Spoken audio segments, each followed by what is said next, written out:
नमस्कार, स्वदेश न्यूज देख रहे हैं आप। मैं हूं आपके साथ राखी। हमारी खास पेशकश में आप सभी का स्वागत है। छत्तीसगढ़ के बीजापुर में हुए नक्सली हमले में 24 जवानों की शहादत के बाद एक बार फिर लाल आतंक के खात्मे का दावा किया जा रहा है।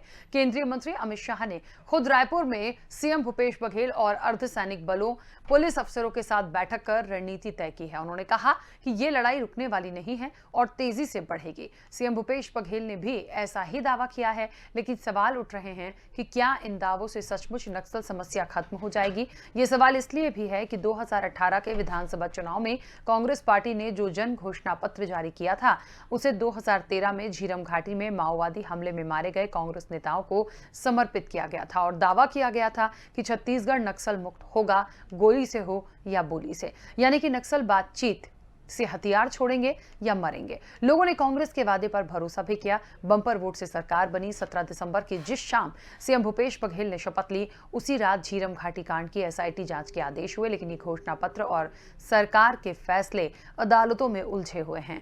नक्सल समस्या की किसी घोषित नीति का कहीं अता पता नहीं है। यही नहीं, कांग्रेस अब नक्सल समस्या का ठीकरा बीजेपी पर फोड़ रही है और बीजेपी इसे कांग्रेस की नाकामी बता रही है। मतलब नक्सलवाद पर सियासत तो हो रही है, लेकिन नक्सलियों पर नकेल कसने के लिए सारे दावे हवाई निकले। क्यों नहीं रुक रहे सुरक्षा बलों पर हमले? इन्हीं तमाम मसलों पर हम विस्तार से चर्चा करेंगे। कई सारे मेहमान हमारे साथ जुड़ेंगे। आपका हम परिचय करा दें, लेकिन आपको लगातार बता दें कि जिस तरीके से ये पूरा हमला हुआ है, ये लगातार बढ़ता जा रहा है। ये घटनाएं घटती हैं, हमेशा घटती हैं। इन पर लगाम क्यों नहीं लग पा रही है? हमारे साथ मेहमान जुड़े हैं, आपका परिचय करा दें। भारतीय जनता पार्टी का पक्ष रखने के लिए उमेश घोरमोड़े जी हमारे साथ हैं। उमेश जी, बहुत स्वागत चर्चा में शामिल होने के लिए। और कांग्रेस का पक्ष रखने के लिए हमारे साथ सुरेंद्र वर्मा जी जुड़े हैं। सुरेंद्र जी, आपका भी बहुत स्वागत है। चर्चा की शुरुआत मैं सुरेंद्र जी आपसे करना चाहती हूं और बहुत उम्मीद कांग्रेस की सरकार से, कांग्रेस से, और बात ये हो रही है कि लगातार ये जो हमला हुआ, सभी ने श्रद्धांजलि दी, सबने संवेदनाएं दी हैं, लेकिन सवाल सबसे बड़ा ये है कि ये जो नक्सल की समस्या है, ये खत्म क्यों नहीं हो पा रही?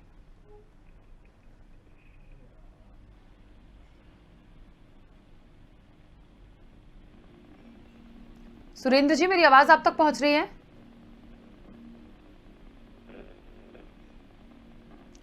चलिए, सुरेंद्र जी तक शायद मेरी आवाज नहीं पहुंच रही है। दोबारा उनसे कनेक्ट करने की कोशिश करेंगे। उमेश जी से हम अगला सवाल ले सकते हैं। उमेश जी, मेरी आवाज आप तक पहुंच रही है? बोलिए जी, बोलिए, आपकी आवाज मिल उमेश जी, मेरी आवाज आप तक पहुंच रही है? जी, पहुंच रही है आपकी चलिए, आवाज। मैं सवाल आप ही से लूंगी। क्या लगता है आपको, जिस तरीके से नक्सल समस्या खत्म क्यों नहीं हो पा रही? सबसे बड़ा पहला प्रश्न तो यही है। देखिए, मुझको लगता है राखी जी कि नक्सल का समस्या कोई आज का विषय नहीं, या 2, 3, 4 साल, 5 साल, 10 साल पुराना विषय नहीं है। ये हम 65 से लगातार हम देखते जा रहे हैं, और इसकी शुरुआत कहाँ से हुई और किस प्रकार से नक्सलबाड़ी से निकल करके ये देश भर के तमाम क्षेत्रों, तमाम राज्यों के अंदर में लगातार फैलता गया, जिसका दंश लगातार हम सभी छत्तीसगढ़ वासी भी लगातार बीते कई दशकों से लगातार झेल रहे हैं। और हमने अपने कई वीर जवानों की आहुति वहां पर दे दी है। हमारे कई वीर जवानों ने अपना बलिदान, हमारी आपकी, हम तमाम छत्तीसगढ़ वासियों की रक्षा के लिए उन्होंने अपने प्राणों की आहुति दे दी है। लेकिन अगर इसको हम गंभीरता से देखें तो निश्चित तौर पे कहीं ना कहीं इच्छा शक्ति और एक दृढ़ संकल्प के साथ आगे बढ़ने की कहीं ना कहीं आवश्यकता को लेकर के बात निकल करके आती है। और बीते 5-6 वर्षों के अंदर में आप देखेंगे तो लगातार केंद्र सरकार इस विषय को लेकर के गंभीर है, और जीरो टॉलरेंस की नीति के साथ लगातार केंद्र सरकार इस विषय को लेकर के पूरी गंभीरता के साथ कार्य कर रही है। और उसी का नतीजा रहा है कि बीते 5-6 वर्षों के अंदर में लगातार हमारे फोर्सेस, हमारे जवान नक्सलियों के मार्ग में घुस रहे हैं। और बीते 5-6 वर्षों के अंदर में ही अगर हम देखें तो सीआरपीएफ के कैंप उन सुदूर नक्सल क्षेत्रों के अंदर में, जो एक प्रकार से नक्सलबाड़ी या नक्सल का गढ़ कहा जाता था, उन क्षेत्रों के अंदर में जाकर के सीआरपीएफ ने अपने कैंप को स्थापित करने का काम किया है। और उसके साथ ही साथ विकास के कार्यों को आगे बढ़ाने का विषय, चाहे हम बीते 15 वर्षों में डॉक्टर रमन सिंह जी के नेतृत्व में बस्तर के तमाम सुदूर क्षेत्रों के अंदर में विकास के कार्यों को आगे बढ़ाने का विषय हो, या उन क्षेत्रों तक पीडीएस के माध्यम से चावल पहुंचाने का विषय हो, या अन्य प्रकार से विकास को पहुंचाने का विषय हो, उसके साथ साथ फोर्सेस का वहां पर डिप्लॉयमेंट, केंद्र सरकार की पर्याप्त वहां पर सहयोग और सहयोग के साथ साथ आदिवासी भाइयों का विश्वास जीतने का जो विषय जो है रहा है वह बड़ा महत्वपूर्ण है। बीते दिनों जो बीजापुर के अंदर भी जो घटना घटित हुई उसको लेकर के भी केंद्र की सरकार लगातार गंभीर रही और उसी का नतीजा रहा कि आदरणीय गृह मंत्री जी ग्राउंड जीरो पर पहुंचते हैं, इंटेलिजेंस की बैठक करते हैं, शहीद जवानों को श्रद्धांजलि अर्पित करते हैं और घायल जवानों से मेरे ख्याल में इस वक्त वह मुलाकात कर रहे होंगे। तो पूरी संवेदनशीलता के साथ और राज्य सरकार आज मुख्यमंत्री जी भी गृह मंत्री जी के साथ थे, तो निश्चित तौर पे मैं तो कहना चाहूंगा कि यह राजनीति का विषय नहीं है।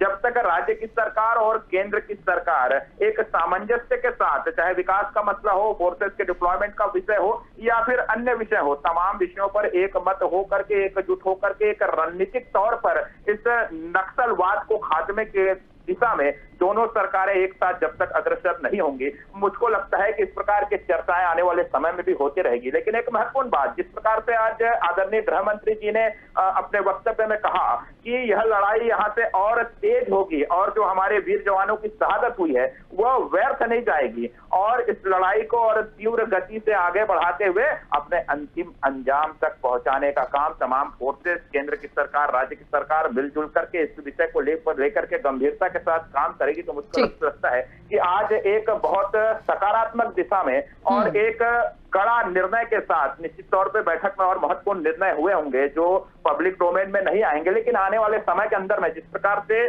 केंद्रीय गृह मंत्री जी ने देश की जनता को, छत्तीसगढ़ की जनता को विश्वास दिलाया है कि उन वीर जवानों की शहादत व्यर्थ नहीं जाएगी और यह लड़ाई और तेज गति से होगी और अपने अंतिम मुकाम, अपने अंतिम अंजाम तक इसको फोर्सेस लेकर के जाएंगे और अंततः नक्सलियों की पराजय होगी और हमारे फोर्सेस की विजय होगी। चलिए, सुरेंद्र जी हमारे साथ जुड़े हैं। सुरेंद्र जी, उम्मीद सरकार से बहुत होती है और सरकार से उम्मीद इसलिए क्योंकि नक्सलियों का जितना प्रभाव है, जिस तरह की ये घटनाएं हुई हैं, हम अभी से क्या, हम पुराने आंकड़ों की भी बात करें तो लगातार ऐसे हमने कई हमले देखे हैं। क्यों नहीं रुक पा रहा है?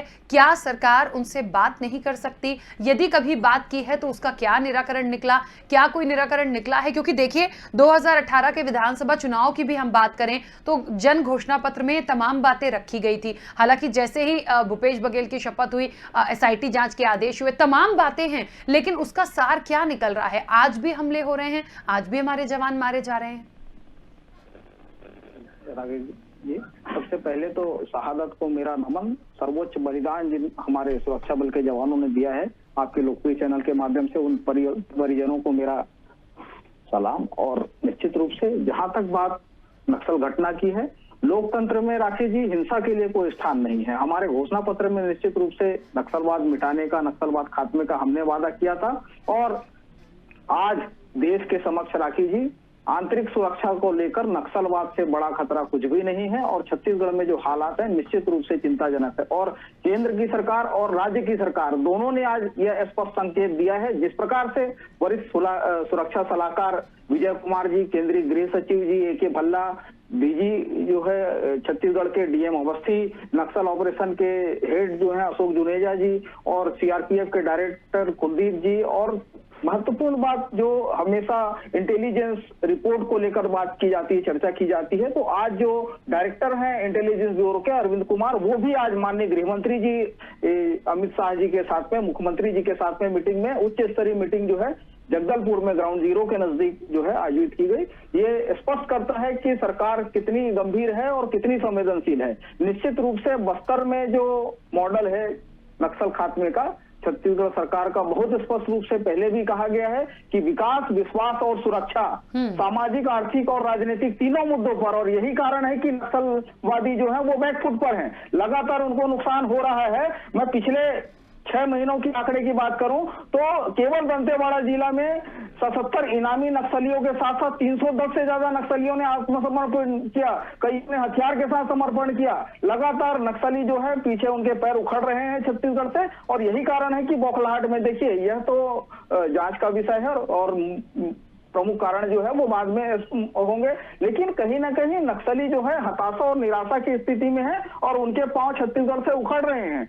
निश्चित रूप से ये जो शहादत है परसों की बहुत गंभीर है और बहुत संवेदनशील है, दुखद है, निंदनीय है। इस कायरपूर्ण घटने की, नक्सल हमले की निंदा करते हैं और लोकतंत्र में ऐसे कायराना हमलों की, हिंसा की के लिए कोई जगह नहीं है। एक तरफ तो ये बातचीत करने की बात करते हैं और दूसरी तरफ ये छुपकर वार करने का कायराना काम करते हैं। तो निश्चित रूप से छत्तीसगढ़ उस दिशा में, नक्सलियों के खात्मे की दिशा में बहुत तेजी से आगे बढ़ रही है। विकास जिस तेजी से उस क्षेत्र में रोड बनाना, सड़क पुलिया बनाना, शिक्षा का विस्तार, रोजगार का विस्तार और लगातार सिंचाई के साधनों के विस्तार के लिए सरकार लगी है, वहीं जो है नक्सल के खात्मे के लिए जो उनके खिलाफ लड़ाई है वो और तेज की जाएगी। स्पष्ट रूप से संदेश माननीय केंद्रीय गृह मंत्री अमित शाह जी ने भी कहा और माननीय मुख्यमंत्री जी ने भी कहा। सुरेंद्र जी, आपकी बात बिल्कुल ठीक है कि आगे भी इसके लिए प्रयास किया जाएगा और सख्ती के साथ किया जाएगा, क्योंकि अमित शाह ने भी कहा कि शहादत बेकार नहीं जाएगी। भूपेश बघेल ने भी बहुत सारी बातें आज रखी हैं, लेकिन सवाल वही हो रहा है कि बात यदि करते हैं तो उसका समाधान क्यों नहीं निकलता, मानने को तैयार नहीं है।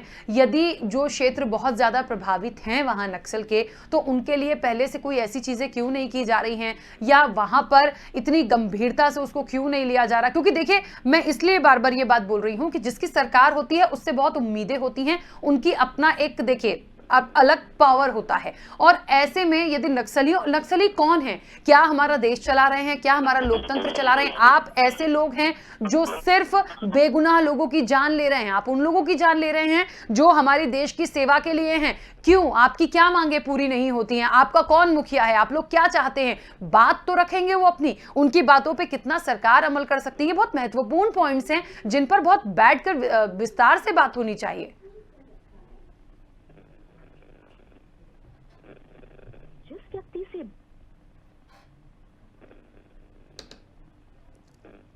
सुरेंद्र जी, मेरी आवाज नहीं पहुंच रही आप तक?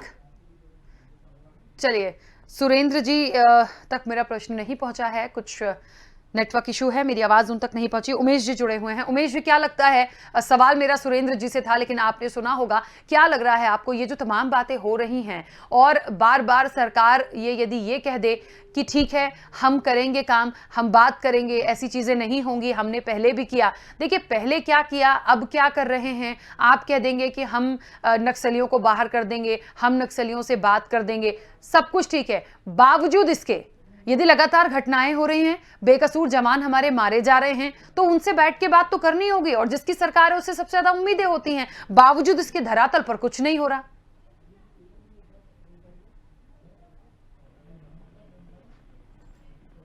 उमेश जी, मेरी आवाज पहुंच रही है? हेलो जी, मेरी आवाज शायद नहीं पहुंच पा रही है। उमेश जी, मैं अपना प्रश्न एक बार दोहरा रही हूं। जिस तरीके से बात चल रही है कि जिसकी सरकार है उसकी जिम्मेदारियां बहुत होती हैं, और नक्सल जैसे मुद्दे पर क्या सत्ता पक्ष और क्या विपक्ष, यदि कोई बेकसूर जवानों की जान लेगा, यदि हमें ऐसी किसी गतिविधियों में लिप्त मिलेगा जो लोगों के लिए, बेगुनाहों के लिए अच्छी नहीं है, तो निश्चित तौर पर वो सजा के हकदार हैं। हाँ, उनकी अपनी क्या मांगे हैं, ये जिसकी सरकार है उसकी जिम्मेदारी है कि वो बात करे, बैठ के बात करे, जिन क्षेत्रों में ज्यादा प्रभाव है वहां बात करे। तो ये बात कब होगी, और यदि होती है, कुछ निर्णय निकलता भी है, बावजूद इसके यदि आतंकी हमले और इस तरह की घटनाएं, नक्सली हमले होंगे, तो हम कैसे इससे जीत पाएंगे फिर?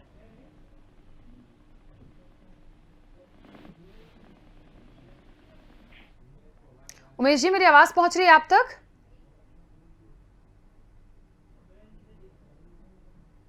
चलिए, उमेश जी तक मेरा प्रश्न नहीं पहुंच रहा है, आवाज नहीं पहुंच रही है। देखिए, जितनी भी बातें हम आज चर्चा में कर रहे हैं, बात ये होती है, एक बार अपने तमाम दर्शकों को बता दें, 2007, फिर 2009, 2010, 2013, 2017 और 2019, ये वो आंकड़े हैं जिनमें लगातार हमले हुए हैं। और कुछ आंकड़े और भी हम आपको बता सकते हैं कि लगातार इस तरह के हमले होते आए हैं। उम्मीद, मैं बार बार दोहराऊं, जिसकी सरकार होती है बहुत उम्मीद होती है कि वहां पर जितने भी नक्सल प्रभावित एरियाज हैं वहां पर बैठकर उनके पॉइंट्स को सुना और समझा जाए क्या जिद है, क्या बात है, क्या उसका समाधान नहीं हो सकता, और बावजूद ऐसा है तो फिर घुस के ही मारना होगा। और ये बात तमाम लोगों ने बोला है कि अब शायद बोली से नहीं गोली से काम चलेगा, क्योंकि बेकसूर जवानों की जान लेंगे तो फिर कोई भी नहीं बख्शेगा।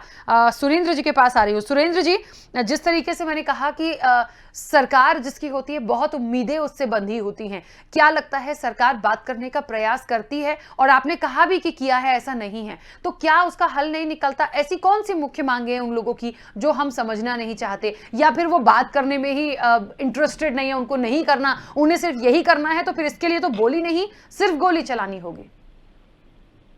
रूप से हमारे लोकतंत्र में अभिव्यक्ति की आजादी और असहमति का भी सम्मान हमारी मूल विशेषता है।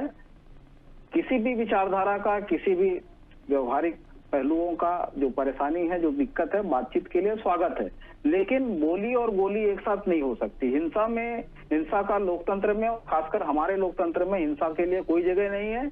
यदि ये बातचीत का रास्ता चाहते हैं तो सबसे पहले इनको हिंसा छोड़ना होगा। हिंसा का रास्ता, दबाव की राजनीति किसी भी स्तर पर, किसी भी हाल में बर्दाश्त नहीं किया जाएगा। और मूल बात देखिए, सरकार की जो प्राथमिकता है वो स्थानीय लोगों का विश्वास हासिल करना, स्थानीय लोगों की तरक्की और खुशहाली, और जिस प्रकार से भूपेश बघेल सरकार पहले दिन से ही फोकस करके स्थानीय आदिवासियों को अधिकार संपन्न बनाने का काम, चाहे वो देखिए बस्तर विकास प्राधिकरण की कमान हमने स्थानीय आदिवासियों को दी, जो वनोपजों के संग्रहण है, 7 वनोपजों का होता था, 52 वनोपजों का संग्रहण हो रहा है, जो तेंदुपत्ते का समर्थन मूल्य जो 2500 था 4000 देने का काम, और लगातार तमाम, और इसी कारण से जो है वहाँ के स्थानीय आबादी है, स्थानीय आदिवासी भाई हैं, उनका विश्वास सरकार के प्रति बढ़ा है, और नक्सली कहीं ना कहीं बैकफुट में है और बौखलाए हुए हैं।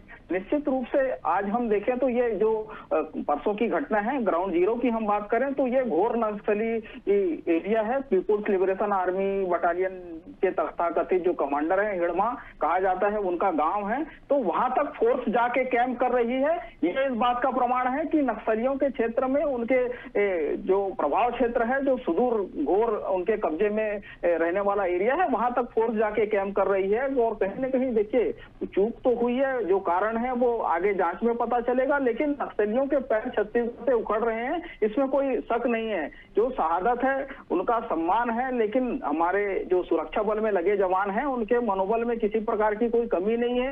विकास के साथ साथ जो नक्सल मोर्चों पर जो इनको कड़ा जवाब देना है, उसके लिए हमारी फोर्स तैयार है। दोनों गतिविधियां तेज होगी, तेजी से विकास भी होगा और तेजी से नक्सलवाद का सफाया भी होगा। बिल्कुल। उमेश जी, अपनी बात रखिएगा। देखिए, निश्चित तौर पे तमाम तरह के विषय है, विकास का विषय है, प्रोसेस का विषय है, और अन्य तमाम तरह के विषय हैं। आप जिस प्रकार से अभी बात कर रही थी बातचीत को लेकर के, और जिस प्रकार से बातचीत का विषय निकल करके आया, तो आपको भी पता है राकेश जी कि इससे पूर्व भी जब हमारी सरकार थी, बीते 15 वर्षों में कई दफे बातचीत के विषय निकल करके आए। एक दफे तो बातचीत को लेकर के उस समय की तात्कालिक सरकार ने एक कमेटी भी बनाई, लेकिन उसके बाद नतीजा क्या निकला? इन नक्सलियों ने फिर से पीठ में छुरा घोंपने का काम किया, धोखा देने का काम किया, और घात लगा करके इन दुर्दांत नक्सलियों ने हमारे वीर जवानों के ऊपर आक्रमण करने का, दुस्साहस करने का काम किया। और रह गई बात बातचीत की, तो बातचीत का मसला तब तक सफल नहीं हो सकता जब तक नक्सली इस लोकतंत्र को मानते हुए अपने हथियार छोड़ करके एक टेबल पर अहिंसा का रास्ता छोड़कर, अहिंसा के राकेश जी जिस प्रकार से यह लगातार नक्सली हमारे जवानों को जिस प्रकार से टारगेट करके, चाहे गोरिल्ला वार के माध्यम से या फिर जिस प्रकार से ये लगातार आक्रमण करते रहे, तो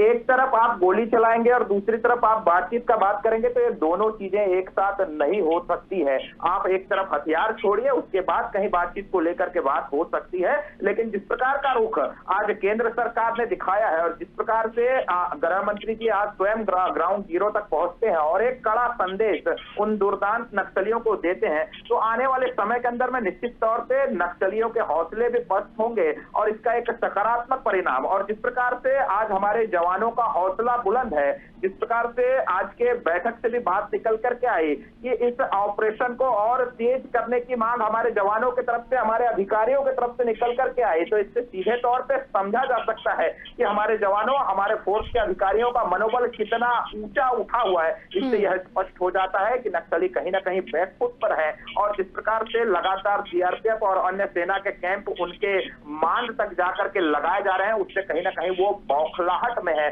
तो सीधे तौर पे यह नक्सलियों के खिलाफ अंतिम लड़ाई है और बीते 5-6 वर्षों के अंदर में जिस प्रकार से रणनीतिक तौर पे, आपको भी याद होगा, आदरणीय गृह मंत्री जी आज से कुछ वर्ष पूर्व इस छत्तीसगढ़ प्रदेश की राजधानी के अंदर में आते हैं और यहाँ से नक्सलियों को कड़ा संदेश देते हैं और 5-5 राज्यों के मुख्यमंत्री के साथ बैठक करते हैं और उसमें एक व्यापक सभी राज्यों के साथ मिलकर के एक व्यापक रणनीति नक्सलियों के खिलाफ बनती है। लेकिन यह दुर्भाग्य का विषय है कि उसके बाद इस देश के अंदर कोविड आ जाता है, कोरोना के संकट से कहीं ना कहीं देश को जूझना पड़ता है। मुझको लगता है कि उसके कारण भी कहीं ना कहीं केंद्र सरकार की जो नक्सलियों के खिलाफ जो एक व्यापक बड़े पैमाने पर रणनीति के साथ उन पर प्रहार करने की जो नीति थी वह कहीं ना कहीं धीमी जरूर हुई है। लेकिन आज जिस प्रकार से गृह मंत्री जी छत्तीसगढ़ के अंदर में आते हैं और जिस प्रकार से देश की जनता, छत्तीसगढ़ की जनता को उन्होंने विश्वास दिलाने का काम किया है, तो आने वाले समय पे हम निश्चित तौर पे कह सकते हैं कि न सिर्फ छत्तीसगढ़ के अंदर बल्कि देश भर के तमाम राज्य, झारखंड की बात करें, मध्य प्रदेश की बात करें, महाराष्ट्र की बात करें, इन तमाम राज्यों के अंदर में भी जो नक्सली सर उठाते रहते हैं उनको भी कुचलने का काम हमारे फोर्सेस के वीर जवान केंद्र सरकार और तमाम राज्य सरकारों के साथ मिल करके निश्चित तौर पे इन नक्सलियों के पैर उखाड़ेंगे और आने वाले समय के अंदर में इन नक्सलियों का खात्मा होगा। और यह मैं पूरे विश्वास के साथ इसलिए मैं कह रहा हूं, देश की जनता भी पूर्ण विश्वास के साथ आज गृह मंत्री जी को देख रही थी, सुन रही थी। उसके पीछे का कारण है कि वह जो कहते हैं, जिस प्रकार से जम्मू कश्मीर के अंदर में चाहे धारा 370 का विषय हो या फिर वहां से आतंक के खात्मे का विषय हो, हमने कहा था उसको करके दिखाया। आज इस छत्तीसगढ़ की पावन धरती के ऊपर गृह मंत्री जी और मुख्यमंत्री भूपेश बघेल जी दोनों एक साथ संयुक्त तौर पर प्रेस कॉन्फ्रेंस करते हैं, यह एक अच्छा संकेत है। और आने वाले समय के अंदर में जिस प्रकार से गृह मंत्री जी ने कहा है, मैं पूरे उम्मीद के साथ, पूरे विश्वास के साथ कह सकता हूं कि आने वाले समय के अंदर में इन दुर्दांत नक्सलियों का अंत होगा। कहीं कोई बातचीत का विषय निकल करके अगर आता है तो लोकतंत्र में अधिकार है, लोकतंत्र में सभी को अपनी बातचीत रखने का विषय है। लेकिन इस प्रकार का कृत्य अगर नक्सली करेंगे तो यकीन मानिए, अगर वो इस प्रकार का कृत्य करेंगे तो केंद्र में बैठी हुई सरकार, राज्य की सरकार, इस राज्य की पुलिस, केंद्र सरकार की तमाम फोर्सेस उन दुर्दांत नक्सलियों को छोड़ेंगे नहीं, बल्कि एक एक को चुन चुन कर ठोकने का काम करेंगे और उनको भागने का जगह नहीं मिलेगा, भागने का स्थान नहीं मिलेगा। उनकी अंतिम गिनती अब प्रारंभ हो चुकी है, इस बात का मुझे पूर्ण विश्वास। चलिए सुरेंद्र जी, एक बात है, विधानसभा चुनाव जब हुए थे, एक बात है कि नक्सल का मुद्दा बहुत तेजी से गरमाया था और देखिए झीरम घाटी में क्या हुआ, कितने दिग्गजों की मौत हुई है हम सब जानते हैं। और कांग्रेस ने उस पूरी बातों को लेकर कहीं ना कहीं ये एक विश्वास पैदा करने की कोशिश की थी वहां लोगों में कि हम नक्सल को जड़ से उखाड़कर फेंक देंगे। अब इसके लिए हमें कुछ भी करना हो। आपको भरपूर आशीर्वाद मिला, समर्थन मिला, कांग्रेस की सरकार बनी। लेकिन ये देखिए कि उसके बाद भी क्या हमले नहीं हुए, उसके बाद भी लगातार हमले हुए हैं और अभी भी ये जो घटना आई है, हम ये नहीं कह रहे हैं कि सरकार की कामयाबी नहीं है या नाकामयाबी है, लेकिन सवाल इसलिए उठ रहा है कि आखिर कहां पर चूक हो रही है, ये सरकार को देखना बहुत जरूरी है। देखिए जब इस तरह की घटना होती है तो जिसके परिवार का गया है ना, उससे ज्यादा तकलीफ किसी को नहीं है। हम समझते हैं हमारी पीड़ा, हमारी संवेदनाएं, हमारी श्रद्धांजलि उन जवानों के लिए है, लेकिन जिसके परिवार का सदस्य गया है उसकी तकलीफ को एक बार सोचना होगा कि उन पर क्या बीतती होगी। वो देश की सेवा के लिए हैं और इस तरह से शहीद हो जाते हैं। देखिए आएंगे, बोलेंगे, श्रद्धांजलि देंगे, ठीक है, लेकिन जिन्होंने जान ली है उनको ऐसे कैसे जाने देंगे। इसके लिए बहुत जरूरी है कि अभी तत्काल में ये घटना हुई है और अभी ही कुछ ऐसा निर्णय लिया जाए, गंभीरता से इस चीज को लेकर सोचा जाए, ताकि कुछ ऐसा निकल कर आए कि दोबारा ऐसी घटना हम नहीं देख पाए। निश्चित रूप से राखी जी, झीरम मामले में कांग्रेस ने एक पूरी की पीढ़ी की शहादत दी है। 31 नेता और कार्यकर्ताओं को हमने खोया है और उस पीड़ा का जो दंश है अपनों को खोने का, निश्चित रूप से हमारे अंदर आज भी है। और इस घटना को याद करके वही झीरम आज भी हमारे अंदर में झकझोर रहा है। निश्चित रूप से छत्तीसगढ़ सरकार की जो प्राथमिकता है पहले दिन से ही नक्सलवाद के खात्मे की दिशा में, और मैं मूल अंतर मैं बताना चाहूंगा, नक्सली जो लड़ते हैं उनका मूल हथियार जो है भौगोलिक परिस्थिति, स्थानीय बोली, भाषा, जंगल और पहाड़ का किस प्रकार से वो उपयोग कर सके, ये एक तरह से तकनीकी और हथियार की लड़ाई है। ज्यादातर फोर्सेस हथियारों से लड़ते हैं और नक्सली जो है गुरिल्ला युद्ध वार जो होता है उसमें पहाड़, भौगोलिक परिस्थिति, स्थानीय बोली, भाषा और उसी को ध्यान में रखते हुए राज्य सरकार ने बस्तर बटालियन, बस्तर टाइगर्स के गठन का भी इस बार प्रावधान किया है। स्थानीय युवाओं को जैसे अभी डीआरजी में भर्ती की जाती है उसी प्रकार से अलग से फोर्स बनाकर क्या होगा राखी जी, स्थानीय युवा जब फोर्स में ज्यादा से बड़ी संख्या में भर्ती होंगे तो गोरिल्ला युद्ध वार से, क्योंकि ये छापेमार तरीके से लड़ते हैं, अचानक जंगल में पहाड़ से आते हैं, पहाड़ का आड़ लेके, जंगल का आड़ लेके, स्थानीय बोली और भाषा के क्योंकि वो जानकार होते हैं इसलिए उनको छुपने में आसानी होती है, लोगों के साथ घुल मिल जाते हैं और इस प्रकार से अचानक पहाड़ का और नदियों का और जंगल का आड़ लेके ये हमला करने में कामयाब रहते हैं। तो इसके खिलाफ लड़ाई में एक बड़ी सफलता मिलेगी और सरकार पहले दिन से उस दिशा में काम कर रही है। बजट में तो उसका प्रावधान भी है कि बस्तर टाइगर्स के रूप में भर्ती की जाएगी और उस दिशा में काम भी हो रहा है। डीआरजी में भर्ती किए जा रहे हैं, जो समर्पित नक्सली हैं उनका भी सहयोग लिया जा रहा है। तो कहीं ना कहीं सरकार इस दिशा में बहुत आगे निकल चुकी है। दंतेवाड़ा में तो सबसे ज्यादा पहले घटनाएं होती 2004 से 18 की, मैं किसी सरकार से या पुराने कार्यकाल से तुलना नहीं करना चाहता, लेकिन औसत जो शहादत घटनाएं सुरक्षा बलों की थी वो 73.26 है। 2004 से 18 तक 1099 सुरक्षा बलों के जवानों की शहादत हुई थी, पिछले 2 सालों में कम हुआ था। निश्चित रूप से 21 में ये दूसरी बड़ी घटना है। 10 दिन पहले 5 जवान शहीद हुए थे हमारे और 10 दिन बाद ये घटना हो गई। 2019 में 21 शहादत हुई थी, 2022 में 32 शहादत, उसके पहले एवरेज लगभग 74 जवान हर साल शहीद होते थे 2014 से 18। लेकिन यह भी दुखद है, एक भी शहादत निश्चित रूप से हमको अंदर तक जोड़ देती है, एक भी जवान का शहीद होना दुखद है। लेकिन सरकार इस दिशा में बहुत तेजी से आगे बढ़ रही है नक्सलवाद के खात्मे के लिए और मूल सरकार का जो फोकस है सामाजिक, आर्थिक और राजनीतिक जागरूकता, सहभागिता, स्थानीय लोगों का इन्वॉल्वमेंट और उसके साथ साथ नक्सलवाद के खिलाफ जो लड़ाई है उसको जमीनी लेवल पर तेज करना। और माननीय गृह मंत्री अमित शाह जी ने भी स्पष्ट संदेश दिया है, केंद्रीय फोर्सेस के जो डायरेक्टर लेवल के डीजीपी और बाकी अधिकारी हैं, सीआरपीएफ के जो डीजी हैं, आईजी हैं, इंटेलिजेंस के डायरेक्टर हैं, वो तमाम आला अधिकारी जो डिसीजन लेने वाले हैं वो ग्राउंड जीरो पे आज मीटिंग ले रहे हैं। तो ये एक स्पष्ट संदेश है कि किसी भी हालत में नक्सलवाद को यहाँ से उखाड़ फेंका जाएगा और निश्चित रूप से यदि वो बातचीत का रास्ता अपनाना चाहते हैं तो हिंसा सबसे पहले छोड़ना पड़ेगा। बिल्कुल, लोकतंत्र में हिंसा के लिए कोई जगह नहीं। चलिए, समय की सीमा है। आप दोनों मेहमानों का बहुत शुक्रिया इस चर्चा में शामिल होने के लिए। तो बात चल रही थी कि आखिरकार ये जो लाल आतंक है और ये जो नक्सली हमले हैं इनका खात्मा कब होगा, जिसकी सरकार है बहुत उम्मीदें होती हैं और यही तमाम बातें इन्हीं का वादा करके तो कांग्रेस सरकार में आई थी, लेकिन फिर भी ये हमले क्यों हो रहे हैं। बहरहाल भारतीय जनता पार्टी ने भी जो पक्ष रखा वो यही बोला है कि जिस तरीके से अमित शाह ने कहा कि शहादत बेकार नहीं जाएगी, मिलकर कुछ करना होगा, कड़े कदम उठाने होंगे, नक्सलियों से बात करनी होगी, उनका जो पूरा गढ़ चला रहा है, उनकी जो पूरी पैठ है, बात करनी होगी। मानते हैं तो ठीक है, अब गोली या बोली किसी से भी मानेंगे, लेकिन उनको मानना पड़ेगा क्योंकि अब इस तरह की घटनाएं बर्दाश्त नहीं की जाएंगी। इस चर्चा में इतना ही, दीजिए इजाजत, नमस्कार।